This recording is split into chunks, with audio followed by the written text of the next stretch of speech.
Hello everyone, সবাই কেমন আছো? আশা করছি সবাই খুব ভালো আছো। আমি চলে এসেছি তোমাদের জন্য একটা লং ভিডিও নিয়ে। তো দেখো, আজকে সকালবেলা ঘুম থেকে উঠে বরের সাথে একটুখানি মজা করছিলাম, মানে ওকে রাগাচ্ছিলাম আর কি। তো আজকে মনটা এত ভালো আছে কেন বলো তো? কেননা আজকে আমি যাব উলুবেড়িয়া, আমার একটা খুব প্রিয় শহর, যেখানে আমি ছোট্ট থেকে বড় হয়েছি। আমার ওই জায়গাটাতে যেতে প্রচণ্ড ভালো লাগে। খুব মন খারাপ হয় যখন ওখান ছেড়ে চলে আসি। তো বরের সাথে একটুখানি ঝগড়া তর্ক, ভালোবাসা, ইয়ার্কি সব মেরে তারপর দেখছি রোদ উঠেছে। তো রোদটা দেখে আমার এতটাই ভালো লাগছিল, কেননা কদিন ধরে প্রচণ্ড পরিমাণে বৃষ্টি হচ্ছে, যে কারণে চারদিক ডুবে গেছে। আমাদের এখানে যদিও ডোবেনি, তবে কোথাও না কোথাও ডুবেছে, আমি ফোনে আর কি দেখছি। তো আগের দিনকে মিনি ব্লগে তোমাদেরকে দেখিয়েছিলাম যে বিছানা চাদরটা আমি কাচতে দিয়েছিলাম। তো আজকে সকালবেলা উঠে প্রথম কাজ আমার বিছানা চাদরটাকে পাল্টে দেওয়া মানে পাতা। তো ওটা একটা খুব হেডেকের কাজ আমার জন্য। তো আমি বিছানা চাদরটা খুব ভালো করে পেতে নিচ্ছি, কেননা রুমের মধ্যে বিছানাটাই আমার কাছে একটা খুব অ্যাট্রাকটিভ লাগে। তো ওটা যদি একটুখানি গোছানো থাকে তো দেখতে ভালো লাগে।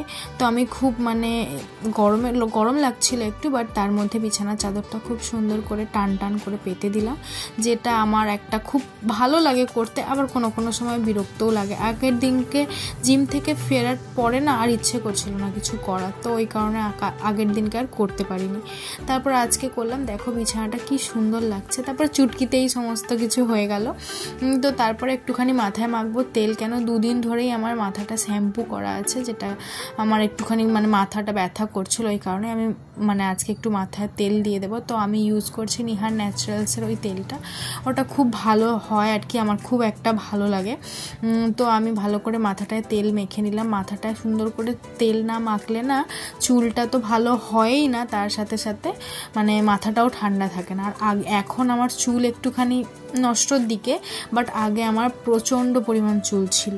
কিন্তু এখন যাই হোক, কি বলবো, আর কিছু বলার নেই। তো চুল একটু খারাপের দিকে, তো আঁচড়াচ্ছি কত চুল উঠবে। তো যাই হোক, একটুখানি ইগনোরই করে দাও, কি আর করা যাবে। তারপরে যাব স্নান করতে। হ্যাঁ, এবার তোমরা বলবে তুমি বাপের বাড়ি যাচ্ছ তাও শ্যাম্পু করছো না। না, আমার ওরকম কোনো ব্যাপার না, আমি ওরকম কিছু আমার ব্যাপার লাগে না। আজকে আমি রান্না করব না, আজকে মাই সমস্তটা রান্না করবে, কেননা আমার ঘরের টুকিটাকি অনেক কাজ ছিল, সেগুলোই সমস্তটা করলাম। তারপরে চলে গেলাম স্নান করতে। স্নান টান করে তারপরে আলমারিটা একটুখানি গোছানোর আছে, যেটার ভিডিওটা তোমাদের সাথে আর আমি শেয়ার করিনি। তারপরে সোজা চলে গেছি রান্নাঘরে। দেখছি মা এদিকে সমস্ত রান্না করে নিয়েছে। এটা হলো শুক্তো, ওদিকে ভাতটাও বসিয়ে দিয়েছে। আর এটা শুকনো করে আমের শটা দিয়ে আর কি একটা চাটনি মতো করেছে। এখানে পোস্ত বেটে রেখেছে, আলু পোস্ত, আর হয়েছে ডাল। তো আজকে যেহেতু শনিবার, তো আমাদের তো বাড়িতে নিরামিষ খাওয়া দাওয়া হয়। এখানে আমার বর খেয়ে নিচ্ছে, তারপর আমি খেতে বসবো। তো আমি আর আলাদা করে বাটিতে নিইনি। বাড়ির বউদের এটা একটা ব্যাপার হয় যে বাড়ির শ্বশুরকে, শাশুড়িকে, বরকে, আরও যারা থাকে সবাইকে সাজিয়ে গুছিয়ে দেয়, কিন্তু নিজের বেলা আর ইচ্ছে করে না যে একটুখানি সাজিয়ে গুছিয়ে নিই। তখন মনে হয় যাই হোক করে খেয়ে একটু কাজটা যেগুলো গুছিয়ে একটু ঘরে গিয়ে শুতে পারলে যেন ভালো লাগে। তো ওই কারণেই আমি খাচ্ছি। এখানে একটুখানি ফাস্ট ফরওয়ার্ড করা আছে, পুরো ভিডিওটা যেহেতু দিচ্ছি একটুখানি ফাস্ট ফরওয়ার্ড করা আছে। তো আমার শাশুড়ি মায়ের সাথে বসে একটুখানি গল্প করছিলাম। তারপরে তাড়াতাড়ি করে খেয়ে একটু রেস্ট নিচ্ছিলাম। তারপরে এতটাই মেঘটা অন্ধকার করে এলো, তো ভাবলাম যে চলো বেরিয়ে পড়ি, যেতে যেকালে হবে তো বেরিয়ে পড়াই ভালো, বেকার ভিজবো কেন। তো আমাদের তমলুকেও না আদি মোহিনীমোহন কাঞ্জিলাল আছে, যেটা তোমরা দেখতেই পাচ্ছ। তো ওখানটা পেরিয়ে ওখান থেকেই আমাদের যেতে হয় আর কি স্টেশন। তো এই স্টেশনটা না যারা তমলুকে থাকো তারা জানবে, এটা শহীদ মাতঙ্গিনী স্টেশন। এই স্টেশনের প্ল্যাটফর্ম আছে, কিন্তু ওদিক দিয়ে ঘুরে আসতে হয়। ওই কারণে আমি তাই জন্য ওরকম আমাদের এই পাত দিয়েই হেঁটে আসতে হয়। আমার বর যেহেতু যাচ্ছে না, ও আমাকে টিকিটটা কেটে দেবে। আর বৃষ্টি হয়েছে এখানে, চারদিক পুরো ভিজে দেখো, চারদিকে পুরো জল ভিজে। আর বর্ষাকালে আমার কোথাও বেরোতে ইচ্ছে করে না, একদমই ভালো লাগে না আমার বর্ষাকালে মনে হয় চুপচাপ বাড়িতে থাকি, তখনই বর্ষাকালটা ভালো লাগে। যখন বেরোতে হয় তখন কিন্তু ভালো লাগে না। ওদিকে বর এসেছে পুরো রেনকোট পরে, যদি মাঝ রাস্তায় বৃষ্টি এসে যায় তাই জন্য ভিজবে নাও, এই এই ওয়েদারে ভেজাটাও তো ঠিক না। তো ও আমাকে বাই করে দিচ্ছে। তারপর আমাদের ট্রেনটাও চলে এসেছে। এই ট্রেনটা হলো হলদিয়া হাওড়া, যে ট্রেনটা আমাদের মাতঙ্গিনী স্টেশনে দাঁড়ায়, তারপর আরও কিছু স্টেশন আছে, তারপর একদম গ্যালোপিন আসে। তো ট্রেনটা আমাদের ছেড়েও দিল। তো আমি প্রথমে জানলার ধারে সিট পাইনি, বাট একটু পরে পেয়ে গেলাম, কেন একটা কাকু ছিল তিনি উঠে গেলেন।